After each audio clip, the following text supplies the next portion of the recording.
এই মুহূর্তে যে বড় খবরটির দিকে নজর রাখবো, সুদীপ রায় বর্মনকে নিয়ে বিস্ফোরক মন্তব্য মন্ত্রী সুধাংশু দাসের।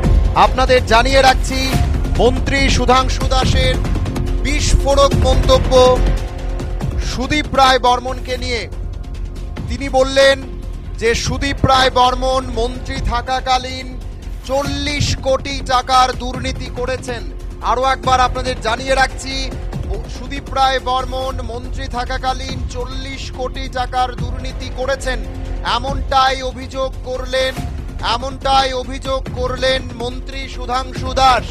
কেন মন্ত্রিত্ব হারিয়েছিলেন সুদীপ রায় বর্মন, তার রহস্য এতদিন বাঁধে উন্মোচন করলেন বিজেপি বিধায়ক তথা রাজ্য মন্ত্রিসভার একজন সদস্য সুধাংশু দাসের বিস্ফোরক মন্তব্য।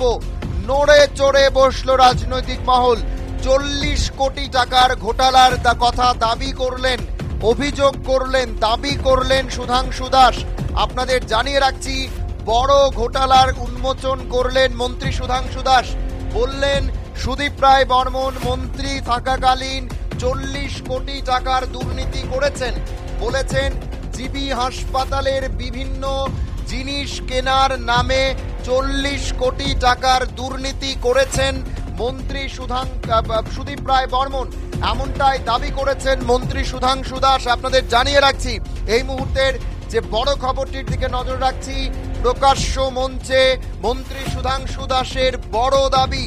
কেন মন্ত্রিত্ব হারিয়েছিলেন সুদীপ রায় বর্মন, তা নিয়ে বিস্ফোরক দাবি করলেন সুধাংশু দাস। বললেন 40 কোটি টাকার দুর্নীতি করেছেন সুদীপ রায় বর্মন, আর তাই উনাকে মন্ত্রিত্ব থেকে সরিয়ে দিয়েছিলেন বিপ্লব কুমার দেব। সেই দাবি করলেন মন্ত্রী সুধাংশু দাস।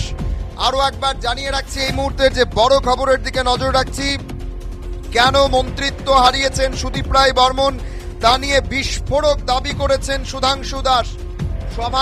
প্রকাশ্য সভামঞ্চে দাবি করেছেন যে সুদীপ রায় বর্মন 40 কোটি টাকার ঘোটালা করেছেন, তাই উনাকে মন্ত্রিসভা থেকে বাদ দিয়েছিল সুদীপ রায় বর্মন। আপনাদের জানিয়ে রাখছি, আরো বড় খবরের দিকে নজর রাখছি, প্রকাশ্য মঞ্চে সুদীপ রায় বর্মনকে নিয়ে বড় দাবি, বিস্ফোরক দাবি মন্ত্রী সুধাংশু দাসের। বললেন 40 কোটি টাকার দুর্নীতি করেছেন সুদীপ রায় বর্মন, তাই বিপ্লব দেব মন্ত্রিসভা থেকে সুদীপ রায় বর্মনকে সরিয়ে দিয়েছেন। ঠিক এমনটাই দাবি করেছেন মন্ত্রী সুধাংশু দাস। আপনাদের জানিয়ে রাখছি, এই মুহূর্তের বড় খবরের দিকে নজর রাখছি, প্রকাশ্য মঞ্চে সুধাংশু দাসের বড় দাবি। কি বলেছেন সুধাংশু দাস, শুনুন আপনারা।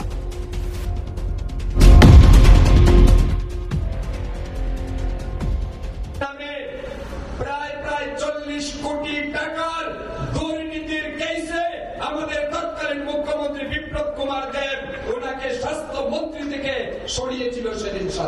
আজকে মিথ্যা প্রচার করছেন, এটা কিন্তু তারা শুধুমাত্র মিথ্যা প্রচারই করছেন না, আজ লাখ লাখ ডাক্তার বিজ্ঞানী যারা নিজের জীবন বাজি রেখে করোনা মহামারীর সময় মানুষকে বাঁচিয়েছে, সেই সমস্ত লাখ লাখ ডাক্তারদের সরাসরি অপমান করার কাজ এই দুর্নীতিবাজ কংগ্রেস নেতারা করছে।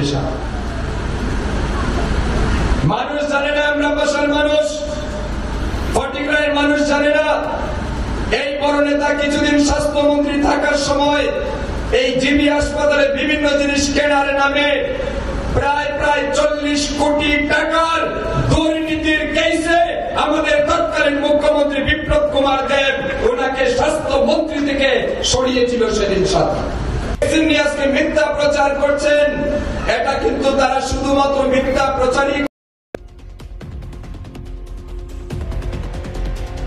না, আজ লাখ লাখ ডাক্তার বিজ্ঞানী যারা নিজের জীবন বাজি রেখে করোনা মহামারীর সময় মানুষকে বাঁচিয়েছে, সেই সমস্ত লাখ লাখ ডাক্তারদের সরাসরি অপমান করার কাজ এই দুর্নীতিবাজ কংগ্রেস নেতারা করছে।